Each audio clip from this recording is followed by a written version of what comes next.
that couldn't. So to me, that showed me that, you know, more responsibility, you know, is coming my way at some point. That's how I felt, considering the fact that at this age we would want to party a lot, but that wasn't the case. And within this week as well, I won't have the chance. So really, it's a good feeling. I'm feeling good. It's a matter of going in for what you want. Sure. I mean, it's a matter of being dedicated. I can see you were dedicated when it comes to the job. I mean, you would have been preparing for your birthday, but you were in Kudang. Can you imagine? And you know, it felt good for me. The fact that I was there walking with those women who are so grateful, it really taught me a lot. You know, entering into my new age and all of that. So it's really a good feeling. Well, Mr. Ade, this is Jennifer's birthday. It's Jennifer's birthday, and of course it's not a small birthday. It's not a small one, and she can tell us what it is later. But just to wish her a happy birthday. And before we go on, I have to say big thanks to Aliou Cisse, who stepped into Jennifer's shoes, metaphorically, yesterday, and I thought he did a really great job, Aliou Cisse, our colleague. So, you know, a professional, I mean. Of course he is. Of course he is, yeah. But Jennifer, you know, happy birthday. Thank you. I think you'll be talking later about another momentous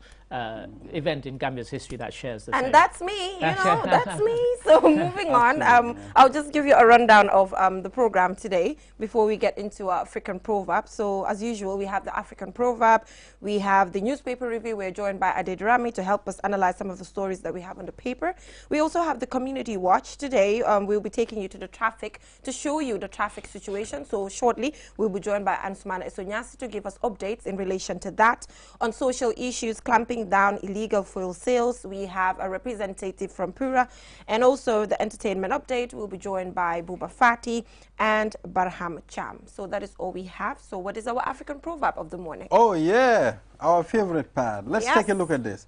If a child washes his hands, he could eat with kings, meaning if you prepare and allow yourself to be well trained, when you have the opportunity, you will achieve a lot and be favored in due course. Yeah, so this is actually an Igbo proverb. So this actually proverb surfaced in a book called Things Fall Apart that was published by Chinua Achebe in 1958. So this just shows that as an individual, you define your future. Sometimes as people say, if I was fed with a silver spoon, I could have been better. If I was born in another country, I could have been better. No, that's not the case. You have your opportunity in front of you and you walk towards it and you could be a better person. So like it said, when your hands are clean, you can actually dine and wine with kings. But sometimes we have situations where your hands are clean as a young person. I always say this, young people are marginalized. It's a marginalized demography globally. Sometimes your hands are clean, but kings won't allow you to dine with them. Well, I even wanted to step in. That's very important. It's a matter of creating the opportunity for these youngsters. What about if the hands are clean and there are no opportunities? If the bowl is clean and there is no food, you cannot eat. I mean, so it's important for us to pave where we open this thing. Many of our young people today, their situations are very sad. They should have been another way. But if you see today, most of them didn't make it. It's because the opportunities, the road was not paved for them. So it's difficult, Jenna. But we also have to realize that these young people have a role to play. Like I said, you get to define your own future at some point. You know, you should not give like flimsy excuses as to a reason why you are not somewhere. But in as much as that, we have a lot of trained young people and they don't have the chance for some reason, Mr. Adi. We have older people intimidating us sometimes in relation to some of the things that we want. I wanted to come in there because, of course, I studied that book in school in Sierra Leone in the 1960s. And that proverb always used to make me smile because I can say this, and some of my former classmates are watching and they can verify this. Ours was the only house you could go to where you would see myself and people of my children sitting down and discussing with adults. Every other house that we would visit, whenever adults came in, the children were sent to the back room. And they would come to my house and they would be shocked. Like, oh, you mean you sit and you chat with the adults? But it used to happen, and I'm always grateful to my parents for that. They treated us like intelligent human beings. Exactly. And so you talk about, you know, if your hands are clean, you can, but you know, so as you rightly say, you can do all of that, but you don't get the chance. Exactly. So all those things are all part of creating the opportunity. Talking to your children, you know, showing them the right way. It is very sad in order communities, maybe sitting with elders is a taboo. Sometimes it's very difficult. But Jenaba, like you mentioned earlier, it is also important for you to be dedicated on your own aside. Sometimes you can take the horse to the river, but you cannot force it to drink. It's important. So for me, like I mentioned, Mr. Ade, young people are the most marginalized demography globally. Sometimes your hands are so clean, you're so confident, the potential is there, but for some reason you're asked that you're supposed to be in a corner. You have to be humble. So what is the definition of being humble here? Humility. They mean be quiet. But what's even worse is that when you go to a conference and they're telling you that this is a conference to do with young people or children, and there aren't any young people or children there, being asked their views about what they want. You should do that in any case, whether it's young people, whether it's a thing about, pregnant teenage mothers or so. You go there and there aren't any people there that they're supposedly meant to be talking about or helping, and that happens a lot with young people, far too much. And to tell you, because I'm loud, I can be loud sometimes with certain things and things that I'm walking towards. Sometimes I'm asked to keep quiet or to dim it. You need to dim your light. You need to sit here. Be humble. So sometimes I wonder, what is the definition of being humble? I mean, so to the young people out there, it's left to you as to how you define humble. I have a different way of defining what humble means. That does not mean that I should not actually show what my potential is or what my talents are. Yeah, I mean, I mean, when I was going to school, I'm a fairly quiet person, but if I know my rights, and I think probably because my father was a lawyer, I was always aware of what my rights were, and so I would challenge. I would sit in class, and if a teacher was saying something that was wrong, I wouldn't just be quiet and say, oh. If I knew, I would raise my hand and say, I'm sorry, but that's not correct. I got caned a lot in school, I can tell you. But I never stopped because I knew that I was right. And so, even my classmates would be saying, shh, don't say anything. But sometimes you have to speak up, you have to be loud. In a good way.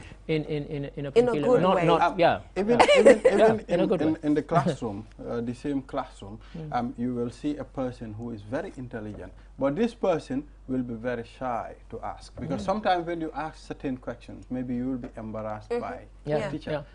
So these are all things that kill the opportunities. These are things that will kill your dream. So you cannot have that confidence. Self-confidence is important.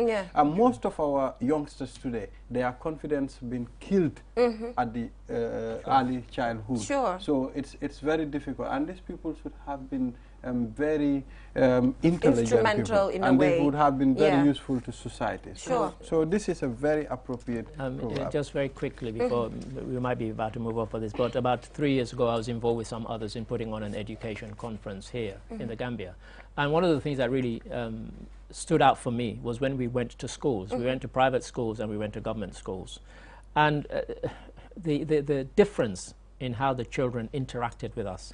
In the private schools, they were communicating, they were lifting their hand, asking questions. In the government schools, they were almost silent. It's almost as if everyone was sitting on their hands. You couldn't get them to engage, you couldn't get them to ask a question. It was really stark, the difference, and it was shocking to me, because, I grew up in a society where, by the time I got to England, of course, everybody is busy asking questions of your teachers and so on. If somebody came and did a presentation, they wouldn't just sit there and be mute when the presentation ended. They'll be full of questions, and yet didn't get that. It was really shocking to me. I understand that. Like he mentioned, the confidence is not there because you're asked to sit in a corner.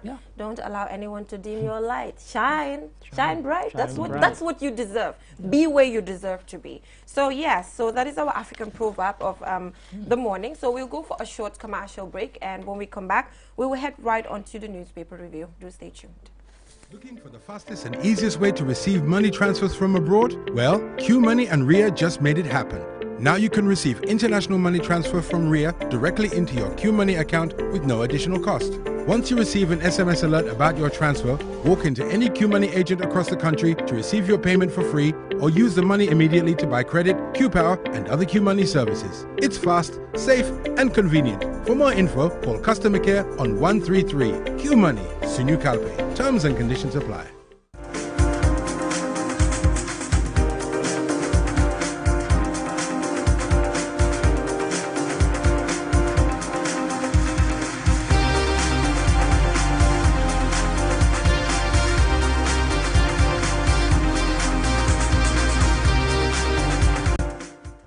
back from that short break. If you're just tuning in, you're watching QTV this morning. Like I mentioned, we're joined by Adi Durami. We already engaged him on the African proverb. Now we're heading right on to the newspaper review. So, Ibrahima, you have the Standard? Yes. The Standard newspaper reads, Court strikes out suits against Banjul Mayor IEC.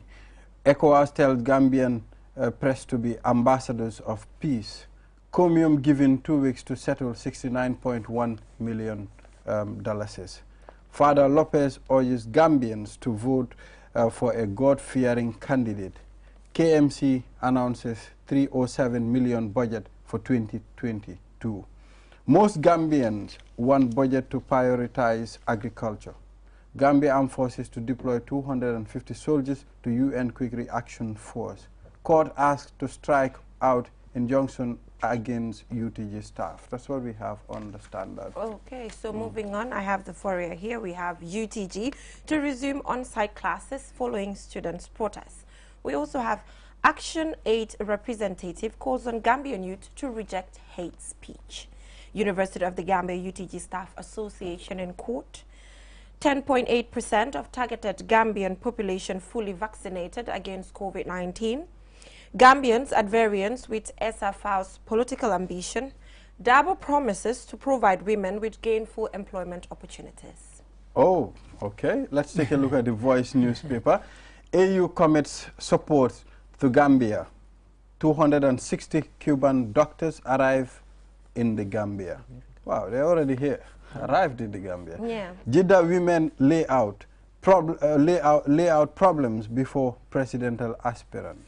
That's what we have on The Voice. All right, thank you for joining us once again, Ade Durami. Let's keep it rolling. Yes, let's keep it rolling. So the IEC one. Yeah. I was intrigued by that because it's a case I'd been following where certain civil society organization people took the mayor of Banjul to court and the IEC. But what was interesting, they didn't turn up in court. And so the case has been thrown out. And what they were doing is they were challenging the mayor of Banjul's right to give attestation. Yes. Yeah. And of course, the people who had been, because she said she had given 2,000 attestations. And what they were saying that people of Banjul, because they don't have an alcalo, they should not be disenfranchised. And I think had it gone to court and to be heard properly, I think the mayor probably would have won because I think the court would have felt that Banjulians should not be disenfranchised. But what was surprising was that the people who actually made the application didn't even turn up to withdraw their application. In their absence, judgment was given against them. Not just judgment against them, but also costs were awarded. They've been costs. They had to pay the costs to the mayor and to the IEC. It's not huge. I think $10,000. But it was an interesting one because I think when it happened, when it was challenged, it caused a lot of discussion across the country. Like, oh, so what do you do when people don't have an alcalo? Well, Mr. Ade, if you look at it, the plaintiff, when they sent this matter to court, they should have followed it. I think if they were very serious of what they're doing, they should stand and follow this. It's not just a matter of coming on media, telling us we are the right people to do this, we will hold these people accountable. Do you think this action shows how serious they are? Are they serious? Well, I think the question answers itself. The fact that they didn't even bother to turn up makes you doubt their seriousness. Because, as I say, if they were serious about it, they should have gone there and argued their case. And you wonder, why did they do it if they weren't even going to bother to turn up? And it's not as if they didn't know it was. I mean, everybody knew the case was imminent, and they knew the date it was going to be heard. I think also it's a discourtesy to the court for them not to turn up, not turn up, and their lawyers didn't turn up. So I was surprised. Okay. Yeah. I'm so curious to know the reason why they didn't. Hopefully we will get to know as I would love to interview them because for the news because it potentially could have been a big case, an important case, and whatever the judgment that would have been had the arguments been heard. That would have been interesting. But now and the judgment could have been different as well. It could have been different, but we're now denied that chance because it was never tested in court. Yes. So moving on, we have Dabo promises to provide women with gainful employment opportunities. You smiled when I read that. So what are some of these gainful opportunities that you are expecting, if not just coming from Dabo, but just coming from politicians in general? I smiled when you read it, and I smiled when I read it in the paper this morning, because I think, you know, it's not against Dabo necessarily, but I think with an election imminent, lots of politicians make lots of promises. They say things like, you know, we will create jobs for the youth, we will create, I mean, they have a 5-point plan, the UDP, but I think you need to scratch beneath the surface of that and say, how are some of these going to be delivered? How are they going to be funded? What's the costing of it? And I don't get the sense that either they or any of the other parties have done this. And you know, as I said, I'm not necessarily attacking one person, but I think, you know, these are the questions that if I was a member of the electorate, if I had the vote, those are the questions I would be asking. I don't want you to just say you're going to create, how are you going to create these jobs? Because it's easy for politicians to say these things, but I don't get the sense that people hold them to account enough and say, you know, oh, you've promised us this. How's it going to be delivered? How's it going to be funded? Okay. So let's pretend you're a policymaker, you know, today in relation to providing women with employment opportunities. So what are some of the areas that you think we should look at as a country? I think in another story, they mentioned something like agriculture. You know, I think it's a minister saying that most Gambians want agriculture. A lot of women are involved in agriculture. Sure. I think what you could do is create some sort of fund where women who are involved in agriculture can actually modernize their farming techniques, because we hear a lot of talk about food self-sufficiency, and to be honest, I don't care who it comes from. For me, it's an empty statement, because I don't get the sense that, you know, enough is being done to make the country food self-sufficient. And a thing that I've quoted many times in the past, you have certain rice fields here, Jahalipacha, in 1969, producing more than it did in 1969 that it does now. That should not happen in any country that was serious about, you know, food self-sufficiency. And so I think that if there's a fund that women could actually sort of tap into, because, you know, women, they dominate the sort of agriculture sector, but they're also disadvantaged, as we know. So I think something like that might convince me if somebody says, oh, this, we will create this fund and this is how we will create the fund.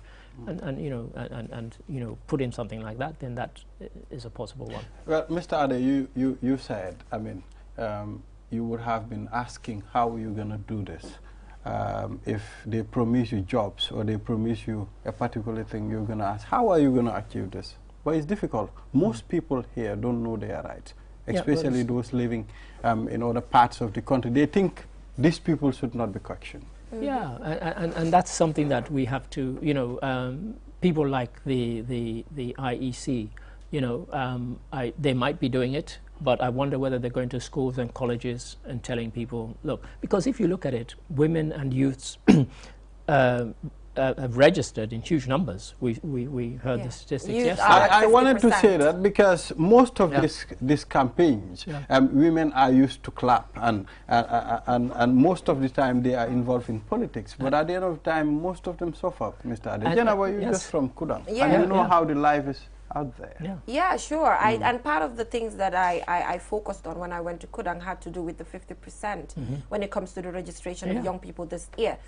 Previous years, we just used to presume that this is the figure, but we weren't sure. But this year, we know for sure that it's 50%. And like I mentioned, I keep on saying this, they are marginalized. So now we want to understand, you know, if the narratives will change. I mean, because I would be intrigued as to know why did so many youths register this time? And also, are they demanding things of candidates? Because all the candidates will say, you know, I will create jobs for the youth. It's a simple question you have to ask them. How? Not anything deep, just one single question. How are you going to do it? Because otherwise, you know, talk is cheap. We can all go and say, I will create jobs for the youth. I mean, just sit there, okay, listen to you, and then you say, okay, how are you going to do it? Convince me. That's what these youth who have registered need to be asking every politician. I don't care who you are.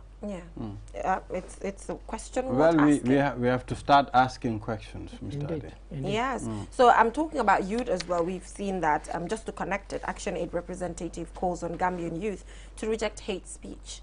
So this is sort of their year in a sense, because 50% of the votes is with them, and they have a decision to make. They can make it or break it in a way. And it's interesting and it's important that that statement is made, because if you go back to the 2016 elections, the way people are now using social media, including using social media to hurl insults at each other, it's completely different. It's ramped up several notches, and we're learning from America. Look how their last president misbehaved and you know, agitated people to go and protest and storm the Capitol. And so people are using social media now, and a lot of youth, of course, use social media for information, but also to kind of hurl insults. And they are the ones who are both used and abused by politicians to commit acts of violence and so on. And so I think it's important that that message is given to youths, that who can know, don't let anybody use you. But the problem that we have is most youths will hear this message, but they will not digest the information. At the end of the time, they will do whatever they want to do. They will do whatever they want, and some of them will do whatever they are asked to do. But I think all of them need to stop and think. And we keep saying this, you know, say to the politician, okay, you want me to go and commit an act of violence for you. Supposing I do it, what do I get from it? Am I going to gain anything from doing it? And if they can't answer you, then don't do it. You know, it's really that simple. And currently we have a youth inter-party committee, so I think they have a huge responsibility in relation to making sure hate speech coming from young people is rejected and all of that, or coming from politicians themselves. From politicians, and I think we need to go more beyond just talking about it. You know, we need to enforce and reinforce this thing that, you know, do not do it, do not do it. Don't get lulled into it, don't get tempted into doing it, because sometimes the temptation is there, you go along with the mob and so on, and you start, you know, next thing you do something or you say something that you're going to regret. Don't get drawn into it. Yes, so moving on, we have KMC submits over 300 million budget for 2022 fiscal year to Ministry of Local Government. Yes. Yes. I mean, I wonder whether all the sort of local councils do this, and they've done it. They've said in the interest of transparency. They want people to know this is the budget. It's not some secret thing, and it should not be a secret thing. You know, this is the budget, and this is how it's going to be spent. So I think it's to be applauded, certainly. Yeah, so generally, putting the figure aside, let's take a look at the work of councils. You know, when I went to Kudang, the part of the topic was the role of National Assembly members. And it was quite surprising to know that a lot of people in those communities do not actually know what National Assembly members are supposed to do. For them, they can construct bridges, they can build roads, construct roads and all of that, not knowing where their jurisdiction stands. So generally, how do you see the work of councils in the Gambia here? Again, I go to this thing, you know, I'm obsessive to the point that people tell me to just shut up about it. It's about education. You educate the people who are the ones who elect a council to say the fact that you've elected them means that you can demand certain things of them. You know, we want regular rubbish collection. We want our streets and markets to be clean and habitable. You know, these are things that people should demand of every council. And as we said, we're not being specific here. We're sort of generalizing. But I think this is what people should ask of every council. I've elected you. Have you done what I elected you to do? And if you don't, vote them out. Vote them out, you know. And well, Mr. Ade, you know, sometimes in our society, it's very difficult. At times, due to some family ties, family relation, if you were to against a particular person, for example, a council member, that might be a problem for you. I'm also amazed when sometimes you see a politician go to a particular village or whatever, and the alcalde says, everybody in this village is going to be voting for you. It's like they don't even have minds. It happens all the time. I say it all the time, and it's like they don't have minds of their own. Exactly. So this is where it comes from. This is the problem. So that's a big problem. But I think, as I keep saying, that if people know their rights and know there are certain things they can demand, then you can do away with all of that, or you can just pretend when they come that I'm going to vote for you, and then when you go, you vote for who you want to vote for. Sometimes let your conscience lead. There are people that collect cards and be telling, we are all voting for you. So but at the end of the day, you're not going to get in there with the individual, so you're fooling yourself at the end of the day. Absolutely. Yes. So moving on, 21st September 1965, the Gambia joined the United Nations. Yes. And it's 21st September. And it's today is 21st September. Well, look at this. So let's take a look at progress, you know. Yeah, I mean, the Security Council voted unanimously to admit the Gambia, the Maldives, and Singapore on this day. Yeah. In terms of progress, there have been times when, you know, obviously the Gambia has contributed to UN peacekeeping missions and so on. And there have been various UN-type funds. There are several UN offices here in the Gambia, UNFPA, you know, UNHCR. There are lots and lots of them are here, and they have offices, and they do quite a lot of work. And so the UN is quite embedded in the Gambia. In fact, I was planning to do a book on the kind of relationship between the Gambia and the UN. I did one for the UN and Sierra Leone, about like a 100-page book. Just with sort of photographs and text about the interaction, so that it wasn't seen as kind of one-sided. So as I said, you know, lots of UN offices here, but then we have lots of Gambians who've gone along abroad as peacekeeping forces. So you think it's a win-win situation since we joined? I think so. I think so. Very much so. And as I say, I think the UN is very much committed to making sure that the Gambia goes forward and improves in so many different ways. Yeah.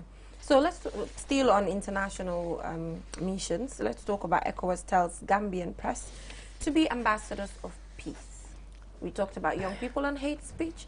What is the role of the press? It's similar. I mean, I don't get the sense. Every now and then you will read an incendiary article or comment column in one of the press, in one of the newspapers, but generally I don't get the sense that the press is an inciter you know, towards violence and so on. But it's important that the message is made. Whether people listen to ECOWAS is another matter altogether. I mean, ECOWAS has just sort of disqualified Guinea because of the coup d'etat there. I don't think any Guinean is paying attention to the fact that ECOWAS has disbanded them. But that doesn't negate the message, because we can look and see what the press or the media can do. That's negative. We only have to look at what happened in Rwanda. The genocide in Rwanda was the press and the radio that was used to actually send people out to go and kill fellow Rwandans. And so it's an important message that needs to be made, that do not be ambassadors of peace. And I think it's a very valid message, as I said, regardless of who says it. Yeah, you talked about ECOWAS, the fact that a lot of Guineans might not be paying attention to their statement. It's quite sad. You know, it's sad because it's supposed to be that body that has so much authority in relation to putting things in place, and now they're just there. Yeah, well, connecting to that, I engaged few Guineans. They said when Conde was changing their constitution, ECOWAS said nothing about it. I was going to come to that. So now, why are they interested in Guinea? And this is exactly the point. It happened in Ivory Coast as well. The constitution was changed there. ECOWAS said nothing. Okay, there wasn't a coup d'etat. It's happened in Mali, and it's now happened in Guinea. In Sierra Leone, when the president sacked his vice president, the vice president took the case to the ECOWAS court, and they gave judgment against the president, Koroma, saying he should reinstate Sam Sumana. Koroma just ignored it because, like a lot of things in Africa, sadly, we have all these things on our statute books. They're not implemented. The same applies to ECOWAS. It turned out that there are certain protocols that needed to have been signed to make the ECOWAS court decisions binding on every country. Well, guess what? Most of the 15 nations have not signed it. So the court can agree to that. You know, they can bump their gums, as the Americans would say, all they like, but the decisions are not binding on anybody, and so they get ignored. Recently, Cape Verde arrested this diplomat, and Alex Saab. He's been there nearly 2 years now, and you know, they took the case to the ECOWAS court. The ECOWAS court said Cape Verde should release the guy. Cape Verde have said they're not going to release him. In fact, they're going to hand him over to the Americans. They just completely ignored the court, and the court has not earned the respect, but also I think the nations in West Africa that belong to it need to come to the sort of decision. So are you in support of the court? Do you think the court is necessary in this instance? I think the court is. It won't affect the sovereignty of these countries. Well, that's it. You get that when, you know, we sign up to courts like the International Court of Justice, and they will make a decision. They could, you know, find somebody like Hissène Habré guilty and so on. So there are instances where you surrender your sovereignty. It's sort of a compromise. It's a compromise that you have to make, and I think that ECOWAS, but the ECOWAS nations need to decide whether they're going to be serious about ECOWAS, not just the court, but ECOWAS itself, because I think otherwise all they do is just make lots of pronouncements that everybody then just ignores, and that's not good. Yes. So where is the problem now? Is it the heads or us? It's the heads, because the people who should be pushing for ECOWAS to be treated seriously, all the presidents and prime ministers of the countries that belong to ECOWAS, they should be saying that we will sign up to every one of the protocols, not just the ones we like and the ones we ignore the ones we don't like. You know, sign up to all.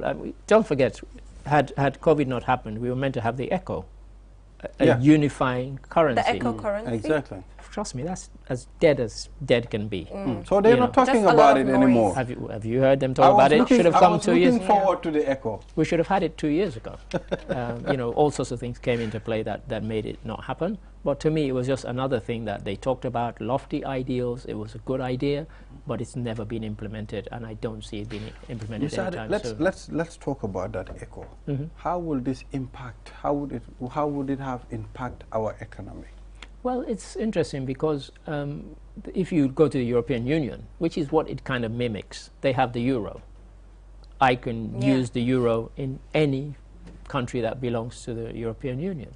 I don't have to go and start changing currency. When I go to Cote d'Ivoire, I have to do CFA or this or that.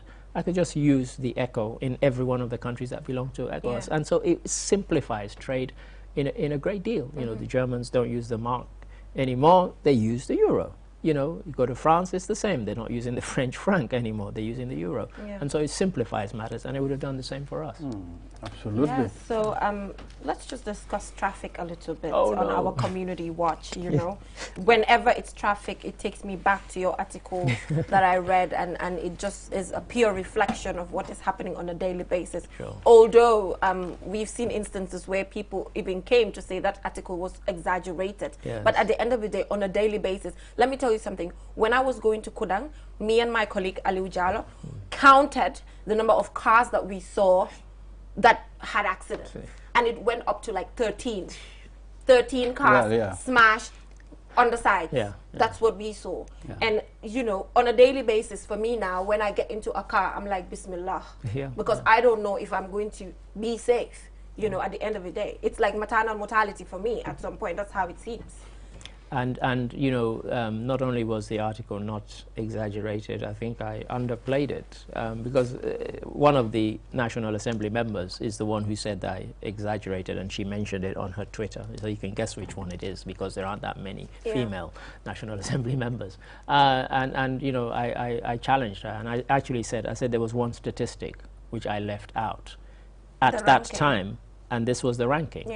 I mean, at that time, Gambia was number 8 in the world for road traffic accidents. Now Gambia is number 4, 2 years down the line. I mean, what does that tell you? It tells you we're not serious about sort of addressing a problem, rather than saying I'm exaggerating. But I didn't even have that statistic in my article. I deliberately left it out, actually, because I thought that would end up being the headline. But, you know. Let's take a look at road accidents. Mr. Ade, from your own point of view, is it the road condition, or the drivers are careless, or the police are not doing their job? It's a combination of things. On 2 Saturdays ago, on my way to work, I turned from Serakunda Market to come up the road, which would then take me past Bakote. The car in front of me was a taxi that was turning, and there was another taxi coming at high speed. But that taxi must have seen the one that was turning in front of me from about 80, 90 meters away. And so, of course, we all thought he would stop. He absolutely slammed into it, side on. I mean, everybody stops to look. I didn't even bother, because to me that's so every day. Yeah. It was dangerous. It was dreadful, and you know, everybody was now stopping to look, and I thought, you know, it's not a new thing to you. It's not a new thing, but which is a terrible thing to say. But to me, that was just pure recklessness. And so every day I see people who they crash into each other because nobody wants to give way. So it's not usually about the bad roads, but you also have the fact that, for me, 80 to 90% of the vehicles on our roads should not be on the roads, and I'm not exaggerating. They are not roadworthy. They're not roadworthy. They don't have good brakes. They don't have good lights. Somebody turns, and you think, oh, you know, why didn't they signal? Well, because they can't signal, because the lights aren't working. In the evenings, I drive home. I leave work 9, 10 o'clock, and I could pass 50, maybe 100 cars that have one light or none light. No Can lights. you imagine a driver driving this rain without wipers? That's it, and that happens. And you have people. That's suicide. You have people who the back windscreen is smashed, and they have a plastic bag. So obviously they can't see. You cannot see behind. They can't see at the back. It's clear. Nobody stops them. And so what are these roadblocks for? At some point, I will put the blame on the police, because the police will give you that license that your car is roadworthy. It's ticked on your car screen. So well, this is what I'm saying, because when I see these nonsensical roadblocks, really, I like mounted by the police, they are, because what are they for? If you're allowing cars to go through at 10 o'clock at night with no lights, or where the back is a plastic bag, so why are you stopping people? Who are you going to pull over if you're not pulling over those people? We're not serious about it in this country. I think at some point these things are normalized. It is normal in the Gambian context that that is the behavior. But even putting the police aside, we have to be responsible as Gambians. People have to take it starts individual from responsibility. us rather than the police taking up the responsibility to actually ask you to pull over, and they need to talk to you. You know, and this is about your life. Having a plastic bag behind, come on, like it's like suicide at some point. That is what it means. So Balde, let me ask you, you have a car. So what are some of the measures that you use to make sure that you protect yourself and the people that you take with your car? Well, right now, as I am talking, my car is in the garage. I'll have to make sure my brakes are good. At the same time, my signals. Signals are very important with mirrors. You see, the other day I was chatting with one of my friends. I said, well, the guy that invented the car is a great person, but the guy that put the mirrors is also a genius. You understand? So you will see, I cannot drive without mirrors. I cannot drive without good brakes. The signals are very important. Most of our accidents are caused by bad signals. Or no signal. You just park without signal. So this guy will come and bump on you. So it's a problem, Jennifer. You know, so it's important for you to keep your car up to date. The way you keep yourself up to date, that's how you keep your car. Otherwise, you will be causing accidents all the time. All right. So shortly we are expecting to have a representative from Pura in relation to clamping down on illegal fuel sales. I think it's becoming normal as well. Again, if I live next door to somebody who's selling fuel illegally, I will report you. I would report you as well. Because the day there's an accident, that could cost me my life. Sure. So I don't care whether you're making money from it or it's your living. What your living should not be to the detriment of my life. I will report you, and I hope the authorities will take action if I report you. Well, that reminds me, I went to Katong on Saturday. I went to the Katong riverside. I saw these people, they have shops where they put tankers. And I was like, is Pura not aware of this? What about if this explodes? And people were sitting there chatting, you know. I don't know for some reason why they have that. Maybe it's the boats they have, maybe the engine, that's where they buy the fuel. But they have almost 20 shops, all with big tankers. Wow, that's serious. So that is the reason why we really need the representative to actually talk to us about some of the laws that are put in place and how they're working towards implementing it. Because I do not think it's fully implemented. But to answer that, we will have a representative from Pura. But today, we have a change of a plan.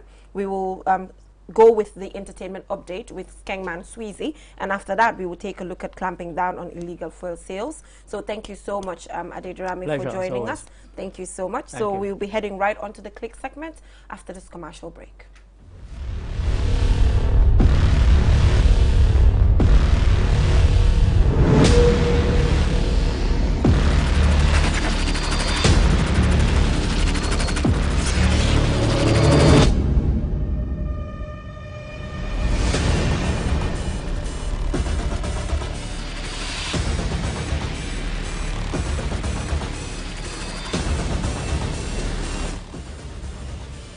Check out the all-new Tigo 8 at S-Pass Motors. Call 3522-222 or 353-2222 for more information. Cherry.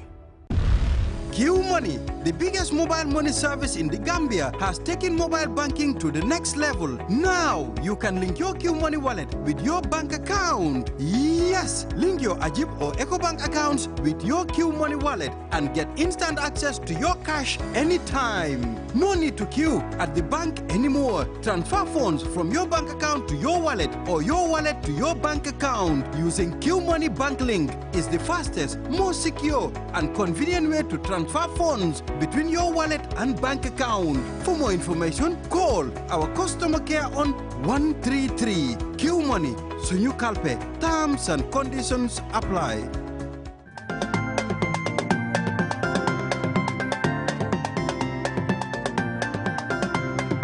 Novelas ni magunge ti sama keji ba xetine duma tok duma tayi man dal de mokoy wëri parfum novelas sun ko biski keji xeti day neex parfum novelas moy waaja li moy parfum novelas parfum bi dafa neex forest bi dafa neex saxla ba bi dafa neex li moy parfum novelas parfum bi dafa neex almadina boko bombe xeti day gunguni li moy parfum novelas parfum bi dafa neex brise marine bi ak yepane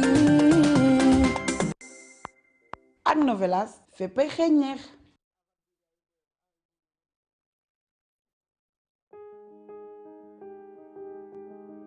With so many things to do in a single day, it's important to have a network you can trust. When there's family and friends to connect with and business calls to make, you need a network that is reliable and fast. Talk longer, browse faster, go farther, and roam wider. When your network is solid, the world is your oyster. QCell, your trusted network in the Gambia.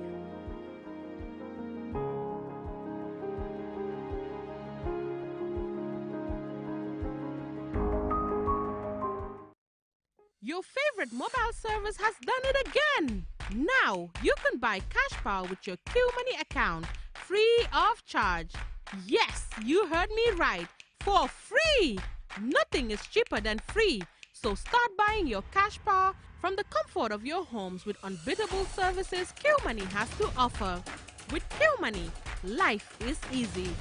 Visit your nearest Q Money agent to cash in or call customer care on 133 for more information. Don't forget to wash your hands with soap after handling cash. Stay home, stay clean, stay safe. Q Money, Sunyu Kalpe. We innovate, others follow. Join the Gambia's fastest growing network and enjoy high-speed 4G LTE. Dial *335# to subscribe to QCell's 4G LTE service. There's no need to swap your SIM. QCell, Senior Boss. We innovate, others follow.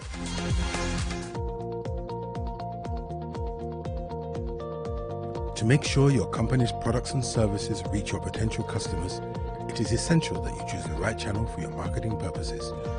QTV has the widest reach locally and beyond, and we can give your business the visibility it needs. Call QTV Marketing on +220 324 4444 or email us at marketing@qtv.gm and take your business to the world. Looking for the fastest and easiest way to receive money transfers from abroad? Well, Q Money and RIA just made it happen. Now you can receive international money transfer from RIA directly into your Q Money account with no additional cost. Once you receive an SMS alert about your transfer, walk into any Q Money agent across the country to receive your payment for free or use the money immediately to buy credit, Q Power, and other Q Money services. It's fast, safe, and convenient. For more info, call customer care on 133. Q Money, Sunyu Kalpe. Terms and conditions apply.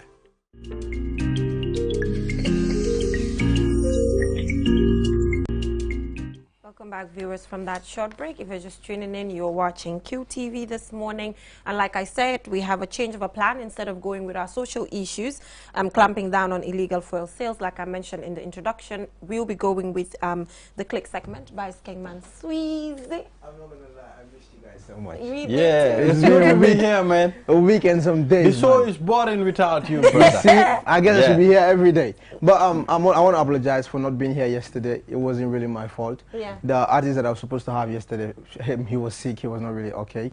And then that's why I decided to bring somebody special in the studio today, man. Yeah. And my guest today is Brahma. Brahma, welcome to the show, bro. Thanks so much, bro. It's a pleasure having you. You know, it's always a pleasure to be home, you know what I mean? Yeah. Because But you know what I like about Brahma? Yeah. The guy is like the way he dresses. You know, he is my lecturer in swag. Nice. Really? That's what I say. Nice. To be honest, man. I've never seen this type. No, That's one thing I like about him is, so far the latest Paco. you know, when you talk about fashion, people feel like dressing like Europeans, but he's repping the Gambian culture. Yeah. He's doing the Gambian locally made stuffs. You know, That's it. That's what he wore all the time, and we're proud of you, bro. Thanks so much, bro. Yeah, Thanks you're doing so great much. in the Thanks industry, so much. man. Appreciate it, man. So I don't want to talk much before. Let's just get this vibe, and when we are back, so the interview is on fire, man. And happy birthday to my baby. Thank you. I have to do something for you. Man, we're gonna do that. It's not late. So let's just watch this clip. Love you, small birthday. And when we're back, we continue the interview.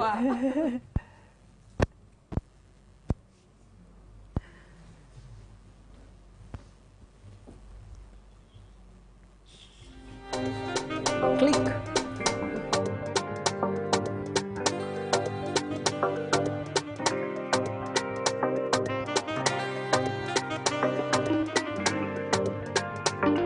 It's Real Life Music.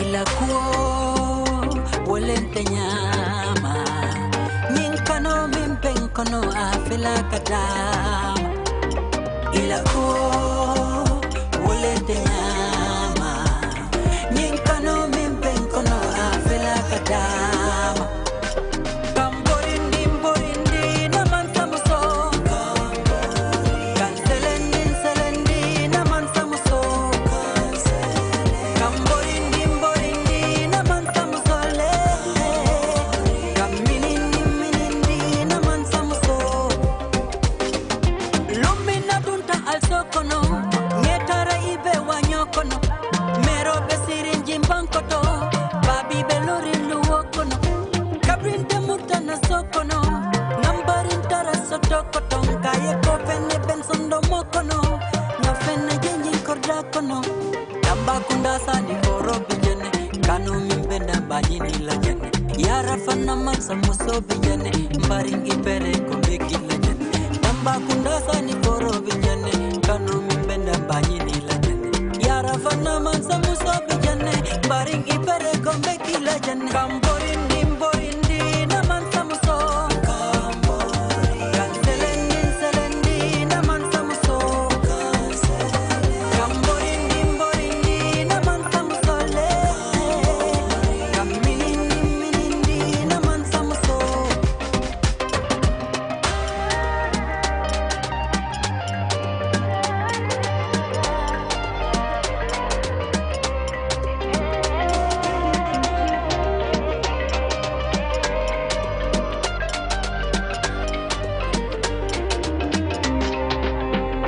ila nyinya itamanya woni idanya abarakana abarakamfa amikulunya wolente nyafa ajele nyala nyinya lo nyapete yat akilole nyinya yuso seneyata kamborindi mborindi na mansamuso kanselendin selendin na mansamuso Kamborindi mborindi na mansamusole Kaminindi minindi na mansamuso Ilakuo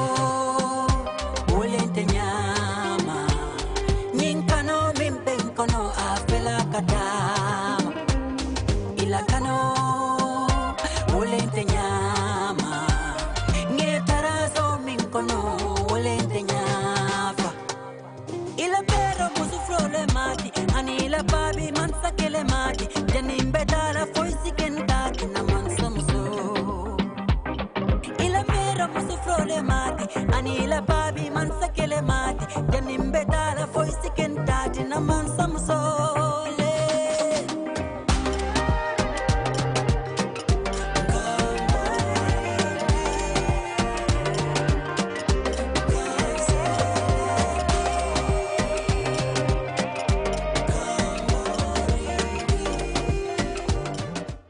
Trust me, the studio is on fire right now. You already I know. wish you guys had seen what's going on here, man.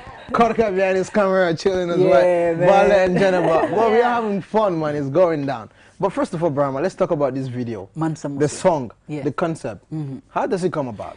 Okay, Mansa Muso was a concept that I have, you know, man, because most of the time when most of the songs that I'm singing, I've been singing in Wolof and things like that. Yeah. So this one was a surprise to everybody because I always want being that element of surprise, you understand? Yeah, so this one was something, a package from the I Am Barhama album, and then this is just the tip of the iceberg, trust me, because I have some bangers coming. Don't forget the album is on the way coming, man. So I got the concept Mansa Muso because the concept is different, totally different from the normal concept that you hear. So I developed the concept later on. You know, I mean, I was talking with a friend who also advised me, why not you write it as if you are approaching a storyline. You understand? That's why if you listen to the song, you are in the story. It tells a story. You see something. You understand? So and then I think that is one of the things that you know, as musician, we should always consider how to do things like that, because this song is gonna live. It's gonna live forever, long. man. Yeah, and the video as well. It tells a lot. Yeah. You have a lot of storylines in the video. Storylines. And the model you guys use in the video, she's extremely good. And the colors, no cap on the that. colors too, were just, exactly. You know, it was matching colors, you know. I have to give a big credit to STS Pictures, you know what I mean. He has been the guy behind the looks when it comes to the visuals. He has been doing some great work. So thanks so much, STS, for the Shout out to my brother STS. You're doing great, man. And Brahma, let's talk about the album. I Am Brahma, the album. Yeah. How many songs are on the album? How many collabos? You know, what should people expect from the album? No, trust me, bro. I've been in the industry for quite a while, and then I've been trying to develop different things. You understand? I just don't want to be Barhama the singer. You understand? I was trying to bring in different things to be a full package.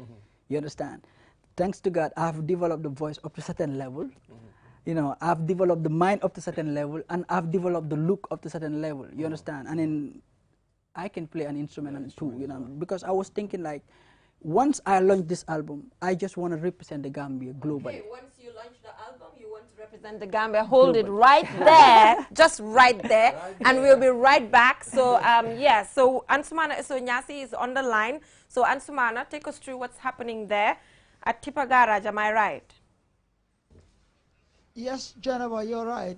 We're here at Tipa Garage. I mean, traffic is usually, a nightmare, especially for commuters. And with the reopening of schools, it has added to what has always been a major problem and concern, especially within the Greater Banjul area. Yeah. I mean, what would take 20 minutes, usually, would now take you an hour or even more.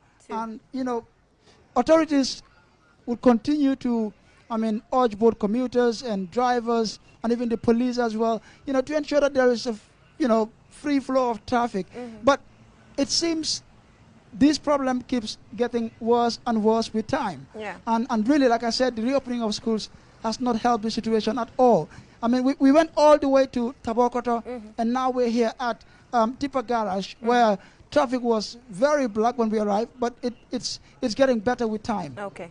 So can you engage anyone there around you in relation to traffic jam? How is it affecting their businesses, you know, and their movement in general? Can you just engage anyone around you there, if that's possible, obviously? All right, indeed. We'll try and go into traffic and see if we can engage the drivers or even commuters out here regarding traffic jam. Hello, bro? Yes, how are you doing? I'm fine, and you? We're good. You're live on QTV. This is the This Morning show, and we're trying to see how traffic is working out here. What do you make of the traffic? It's terrible. The traffic is too jam, you know. It's very terrible, you know. Definitely, we need good road. We don't have a road, so definitely the government have to do something for the drivers, you know. If not, you know, not only for drivers, for the whole Gambians, you know. But the traffic is very congested. You can see, as you can see, you know. So definitely, you see how I'm sweating because the traffic jam is crazy, man. All right, you're most welcome. Before we block the traffic as well, we don't want to contribute to we don't want to. Thank you so very much. We want to practice what we preach, right? It's terrible out here. Assalamu alaikum. Bro, nakam traffic bimel. Traffic bi traffic bi kay daf over jam. Definitely.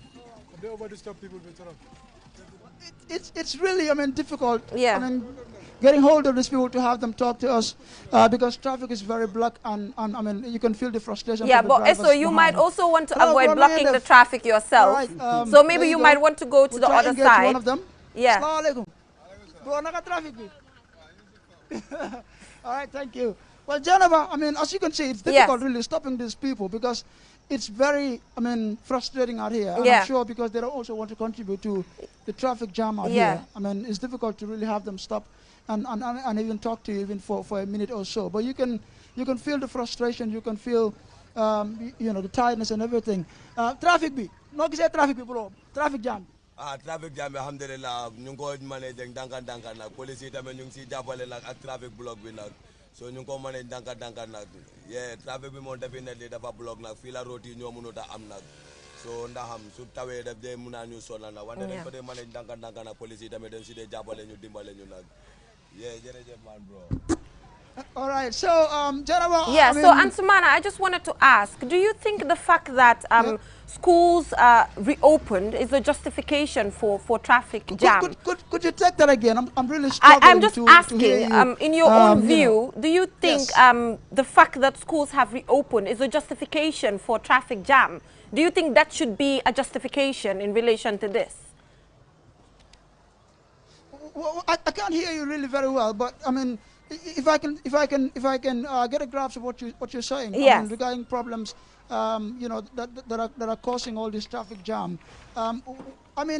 You can hear even from the drivers who would ply these roads on a daily basis. They will tell you that one of the reasons why we're having this traffic congestion all the time is because the feeder roads that should be complementing the main roads really are not in good shape. So it's a problem. It's one of those. Thank you so much, Ansumana Esonyasi. I'm afraid we might have to leave you. Thank you so much for that update. You're most welcome, Geneva. Yes, so back to you. It was really hectic yesterday coming into the office. I spent 2 hours on the way actually. Yeah. So how was your journey coming to the interview today? It was really hectic. That's why most of the time, if I have to go out, I have to get out home early because the traffic is always congested. There is no way you can avoid the traffic congestion. Same for you? Yeah. Well, I have a new strategy. I have the car and the motorbike system. I used my motorbike to work today. That's what you did? And it worked? I think for me, Okay, good one then. That is something people should put in place. I should manage with a bicycle. Get a bicycle. Yeah, I think that will work. Let me try getting a bicycle. Back to the album. Yeah.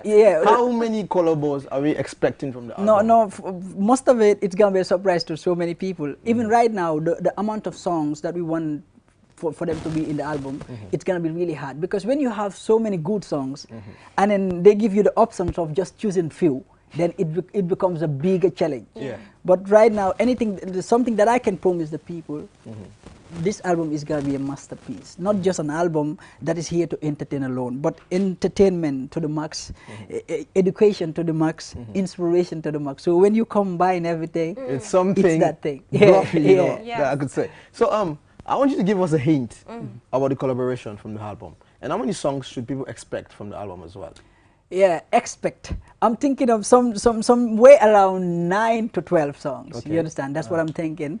But the collabos, I wouldn't let it out. I don't want to let the cat out of the bag. And Brahma is a rapper too. Yeah. I realize the whole package. Yeah. Okay. But the rapper inside, I think we should have some freestyle of the Brahma taste. Why of not? The rap you taste, know, man. I got. You know, I'm a writer. You know. Yeah. So I got lines. I know. Anyway, I got a couple of freestyles that I can do now, but let's go with it. Let's start here. Yeah. Okay, 10 foog ma jéem a share these memories xam naa it won't be easy but naa jéngu pour ngeen mun a gis xam ne te bu ma rek nekk top of the list yàgg naa on the rocky road jéngu so many things you did yu metti yu bëri la tay I was a risk taker I was really young but dama yàgg xam things yu ma bëgga am def naa lebe rees gas naa soko way just to name a few you wouldn't believe it if I have to say yep memories yu cool ak yu naqari yu cool yi ma ñaan mu yokk yu naqari ma jàngee ci am na yu ma dut bëgg a fàttaleku ndax daf may métti xool te soo ko xoolee sax jarut ko yeah di dee bu suma rakk génne àdduna aneeli luus ma set ba sant yàlla dimbale ma yeah tuuti ñu ne bàyyi sam gonna be the love that I have for my I can go till now I'm giving an advice to all the rappers yeah you should be careful this guy is an artist he's coming he's a rapper and a singer I got it right. G ST yeah and you guys should be careful with Brahma though he's coming though so yeah but before he leaves I just wanted to ask because we know he's an activist at the same time as singer exactly most of his songs actually has to do with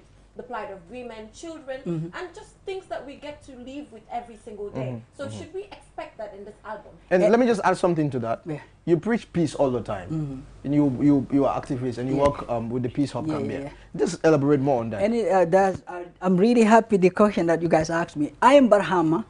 It has a meaning, you understand? Because so many people think that this is just my name. But I am Barhama represent the bringer of peace. And then that's what's in me. Everywhere you see Barhama, he's into something that has to bring peace, togetherness, care, and things like that. So when I say that I have to release an album, I was thinking what kind of concept do I want my album to represent? So this album, it's going to be an album that talks about peace in particular. You understand? Togetherness, love, and things like that. So the night is going to be a night whereby we celebrate peace, we celebrate that new Gambianism. You understand? The Gambian that love his fellow Gambian, the Gambian that doesn't see tribe, the Gambian that doesn't, that understand there must be difference, but despite the difference, we are one Gambian. Exactly. You understand? The Gambian that is here to represent and then to protect that smiling cause from, from smiling, So that's what the album stands for, and that day is going to be a day. Of course, there must be advocacy in it. There must be education. I'm afraid in it. that is all we have time and now for. about this song to Jennifer. For Jennifer. Okay, I forgot that. About this song, man. Get ready. Defo nañ ko daaw fekke déwén dañuy baaxantal ñaanoon nañ ko daaw ñu fekke ko ren dañuy gën a sant Yàlla. Happy birthday to you. Happy birthday to you. Happy birthday to you, Jainaba Sonko. Thank you. Happy birthday. Happy birthday to you. Happy birthday to you. Happy birthday to you. I like the way he plays. And trust me, boy, I have chills already over my back. Thank you so much, Barhama. This is my best gift so far. Thank you. And my fans out there, continue supporting and continue watching this morning show. We have a lot of package coming your way. And trust me, this show is getting bigger every day. From my end and Brahma's end, I'm saying bye-bye till I come your way tomorrow again. His fans, keep supporting him. His fans. My fans. His fans. There are a lot of fans out there. Happy birthday, Jennifer. Thank you so much. So now we will head right on to clamping down illegal fuel sales, but we will take a look at this video on our social issues, and when we come back, we will head right onto the discussion on how to actually remedy this menace. Do stay tuned.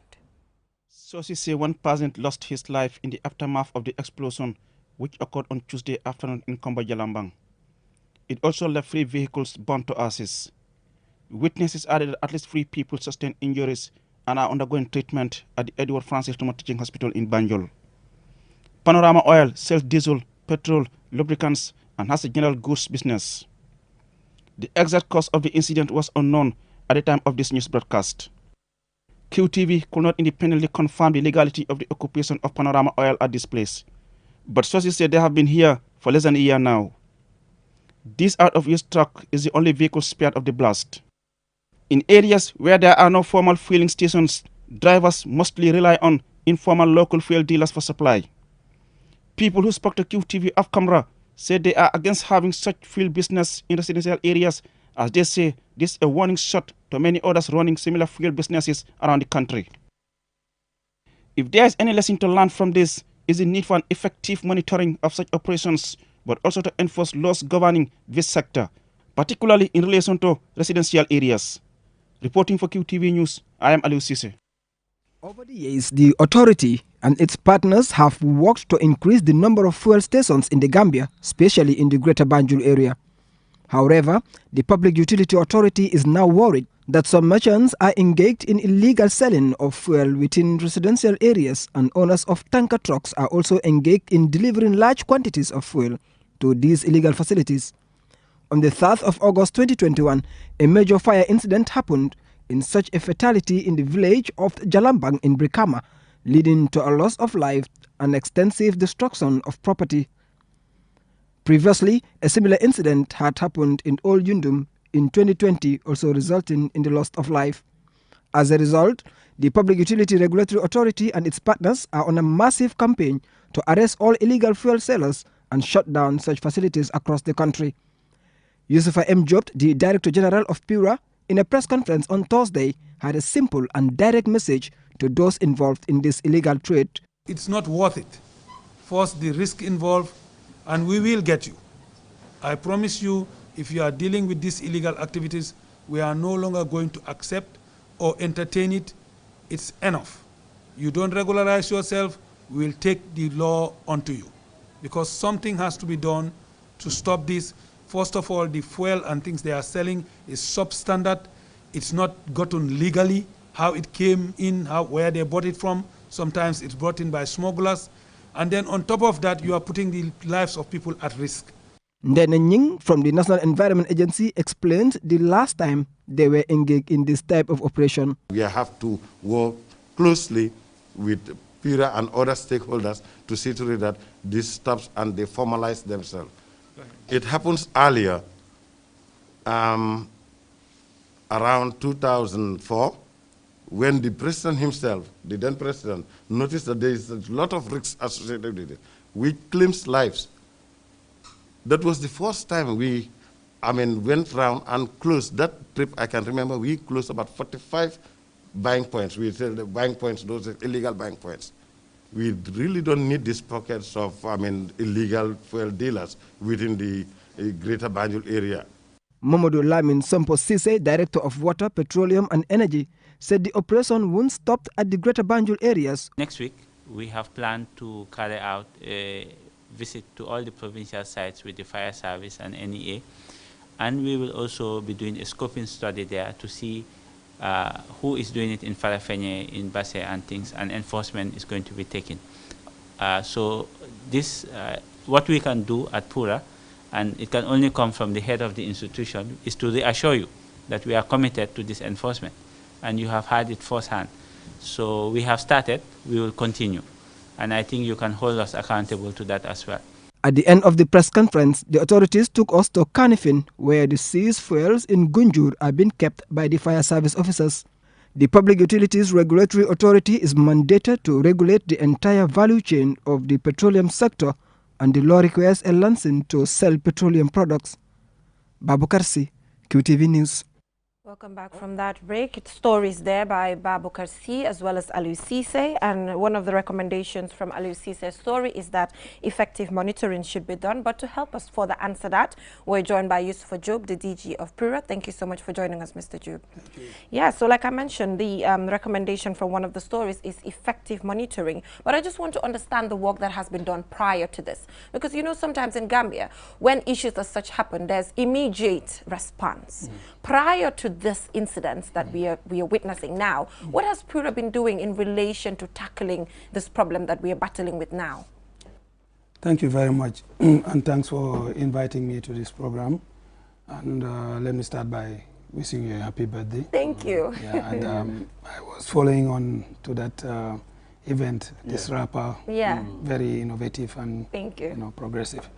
Yes, prior to this, PURA has been trying to find out, in reality, the existence of such activities. As you know, clandestine activities are very difficult to pinpoint. And most of the dealers, knowing that they are doing illegal stuff, they move around. They don't stay in one area or one sector. So what happens is that the moment there is a tip-off, they move to another area. And PURA has been trying to encourage them, talk to them, tell them about the hazards of what they are doing, and advise them that we are going to be very soon ensuring that they either comply or they will be dealt with. And it has been a long time coming because it was always small scale, short term people. They operate for a few weeks and months, get their profits, and they close up and they go away. But the scale to which it has gone to now is unprecedented. So it's not like we waited for an accident to happen. No. It's because now they actually have gone beyond what they were doing. In the past, they used to buy even from the normal fuel stations, and then they go keep it somewhere and they bring it out slowly. But now, because of the advent of this smuggling of fuel, which you have seen, even GRA has caught some people smuggling fuel from the ocean and bringing it onshore through other means, bypassing the port. And that has meant that they have upscaled. It also never used to be a situation where even fuel tankers would go to residences to offload fuel for these illegal dealers, because that would be actually exposing them to actually that they are in bad faith and bad business. So you find out that those things have been of late happening, because the incident in Brikama was caused by the tanker actually delivering in a house, in a home, basically. So Pura has been on this case, but the nature and scale was minimal. But now that they went big, accidents tend to be bigger. And the one in Brikama, yeah, Mr. Job, let's talk. You said the nature they were doing it is minimal. Don't you think that is the reason why it's packed this way of selling now big? I think it should have been stopped from the initial stage. I agree, but first of all, like I said, these are issues that you don't actually know exactly where they are all the time. You see, you must be given a tip-off that somebody is doing this, because the people that are benefiting from this, they won't come and tell you.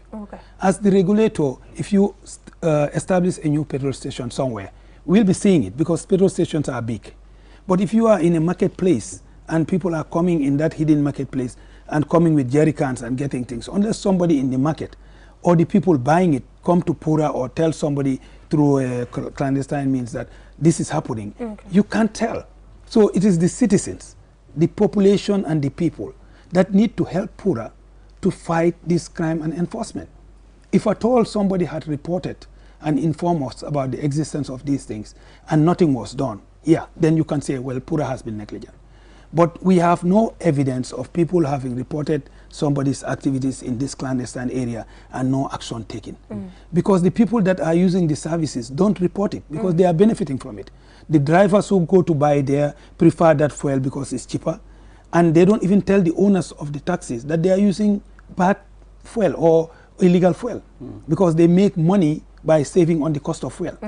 But I agree that we need to have more surveillance mechanism, sort of.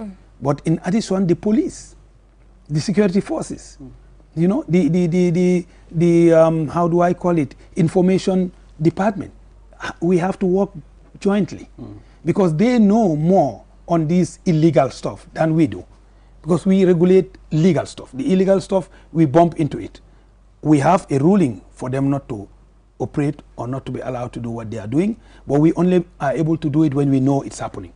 So my appeal is to the general public, because they are the ones who will suffer at the end if such accidents take place. With petroleum, if it is in a marketplace, it catches fire, the entire market. Most of these market fires, I'm sure, is caused by these things. And then people lose millions of dollars. So report it. If you live in an environment where you see cars coming into a compound, in and out, unusually, without any activity that necessitates it, call our toll-free number. We will not tell them who you are. You don't even need to divulge your name. Just say, I live in, Kanifing, and near the mosque, blah, blah, blah. There's cars moving in and out, and people coming in with cans, and we will send our people. I think the reason why most people don't know, it is recent that Pura involved fuel station in their activities. Most people think Pura, they're here to regulate radio stations, TV stations, you know, and other media houses. Yeah. So maybe the 148 number, people don't know it for reporting fuel issues. Maybe it's for GSM operators and the like. Yes, and to add on to that, the big question is, do you think Gambians really know fully the mandate of Pura in relation to things that you can do, where you need to stop, what you're supposed to do? Is enough sensitization done in relation to that? No, I want to say categorically no. Okay. We are embarking on that though. Okay. And I agree with him. Petroleum is a new thing that has been added to Pura's mandate. Yeah. We are a multi-sector regulator, unlike other regulators in other countries. But we are catching up. And that's why even the petroleum things that we are doing is of recent, that we are now embarking on such things. But we are vigilant and we are going head on to ensure that we enforce, and where people continue to negate, we take action. Yes, the Pura's visibility needs to be enhanced. Sure. And we are in that trajectory. First of all, we need to ensure that we have an all-encompassing strategy on the way forward on what Pura is supposed to do. Yeah. We have an act, but very few people know about the act. All these things are important, and I think the starting point is to ensure that we go out there and make people realize what we are mandated to do. Sure. Because I agree with you. In fact, sometimes you have a lot of things that we see on social media, people blaming Pura for. Oh, Pura hasn't done this. Oh, Pura, when we don't have that mandate. Yeah. So if they don't know, they will blame Pura for it. But if we come and explain and sensitize the general public and everybody knows what we are supposed to do, it will be easy for them to say, okay, no, this is not part of Pura's work. So we are definitely on that trajectory to enhance our image, visibility, and to educate the people about our mandate. Yeah. The 148 number is not just for IT-related issues. It's for every issue that we control in Pura. Water, energy, petroleum, the telecommunications, even transport has been added to our role. Yeah. So these are things that we need to now beef up, both the manpower and the capacity of Pura to regulate and monitor and control those sectors so that we are also well equipped to be able to do our work. Yeah, but Mr. Job, you mentioned something that in other countries, you could see that some of the regulatory bodies are actually focused on certain sectors. Yes. And you are a multi-sectoral regulating body. Yes. So do you think this is a mandate that you'll be able to handle, given the mandate to actually look after all of these sectors? Yes. Can it be done effectively? Thanks for that question. We are evaluating that. Okay. As you know, like I said, Pura is now enhancing on a 3-year strategic plan, which we have done after our strategy has been expired for more than 3 years. I'm new to Pura, I just came in June. But we have done our strategic review, and we are consulting our partners and all service providers to have an input on our strategy, on the way forward. Also the government, which we serve, as well as the people, are giving in their own input on this.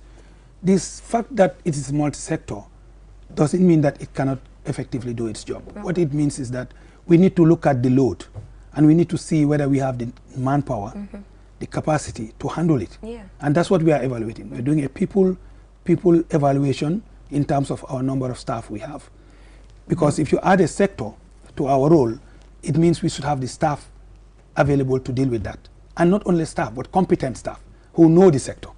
And that means if they don't know the sector, they need to be capacitated. Sure. They need to be trained and all those whatnot. So I won't give you an answer. I think currently we are capable putting of the managing. house together? But we're putting the house together, Okay. assessing our load, assessing what we have, and saying, if this is what we are going to carry, we need this. Okay. We need that. We need that. And then going forward, we'll be able to say, sorry, we don't think this sector is something we can handle if we don't have such support or financing to run it. But Pura is doing that right now, and before the end of the year, we'll be able to come up with a proper strategy to say, this is the way forward, these are the sectors we can handle. If you need regulation to be done in this other sector, you need another provider. Yeah, but Ibrahim, I have a question before I forget. Okay. Do you agree that Pura right now responds when the damage has been done? I don't know. Have you observed that is the trend? No. But there's a time it has been. No, I'm just wondering. You know, we say in Wall of Tombe Mode in the IGAF, in this case, Dombe more in the yes, in at least 2 of the areas that these things happen, we were already coordinating. We set up a team to work with the other sectors, and even if you ask the police and the fire service, they'll tell you that we have a committee set up to deal with these issues before the accidents happen. Yes. Okay. And that's the way we are working. We, at least now, we are trying to be more proactive than reactive. And you will see that going forward. But remember, Gambia is a small country and a very close-knit society. So it's very difficult sometimes to get the information from the people that know what is happening. Because unless they give you information and feedback, you tend to be in the blind until something happens. That is why it happens in this way. But we don't, if we have any hint that these things are happening, we go after them. Yeah. Okay. Let's talk about the Comium issue. We've seen Comium given 2 weeks to settle 69.1 million. Can you clarify this? Okay. Comium is a major operator in this market and has been very versatile for a long time since they started. However, of late they have actually been having issues, but this just started around 2019, 2020 and coincided with the pandemic. And we all know what happened with a lot of corporations having problems during the pandemic. We have been cooperating and dialoguing and discussing, and it is not just Pura. Remember, this activity that we do is in conjunction with the Ministry of Information. Because whatever we do at Pura, we have to coordinate with the ministry, who is the overall head of the sector. So this issue of delinquency, of not paying their dues and so on, is not a long-term thing. It started in 2019. So let that be clear to the public. Also, we negotiated. We've been calling them in. We've had meetings with them. They've promised to do the needful, to bring up the payments up to date and do the investment, because Comium is the only operator, major operator. I wouldn't say the only, but they're still on 2G. And the market and the sector has moved on. We've gone beyond that. Yes, so we have always, as sector operators, to invest and upgrade. Because if you have to serve the customers, you need to be with the current trend. Otherwise, your customers won't have all the facilities. So we negotiated and gave all this timing together with the ministry, and there has been failures. So that's when we give them a notice to suspension. It's not a suspension, which is what a lot of the papers it's different. And social media. It's different. The first day, what I saw was Comium suspended. Yeah, this is why we gave a press release, we gave a press conference, but sometimes in the reporting, the newspapers get it wrong. But it's because even before the newspapers got it wrong, some in social media has already written. Once they hear, little thing, boom. Well, they are not suspended. No, they are given a notice. Yes, it's like a house. When you rent a house, you have to be given a notice before you are chucked out of the house. So they are told, address the issue. So we now have to wait for them to respond to address the issues. If they address the issues, then everything else goes back to normal. All right. Thank you so much, Mr. Job, for coming and giving us an update in relation to some of the happenings at Pura. And we will closely monitor Pura to know if you are not reactive but proactive. Thank you so much for coming. Thank you. We look forward to that. Yeah. So Ibrahim, I'm afraid I might have to show my outfit because it's sponsored from head to toe. So I just need to do that. So this outfit is provided by Barcelona Fashion, as you can see. Everything, from the belt to the top to everything. So Mohammed and the crew at Barcelona Fashion. Thank you so much. He's just there around the Caraba Avenue. So just go there, get an outfit as nice as this or even better. So till we come your way tomorrow with another exciting episode, do stay tuned. Thanks for watching.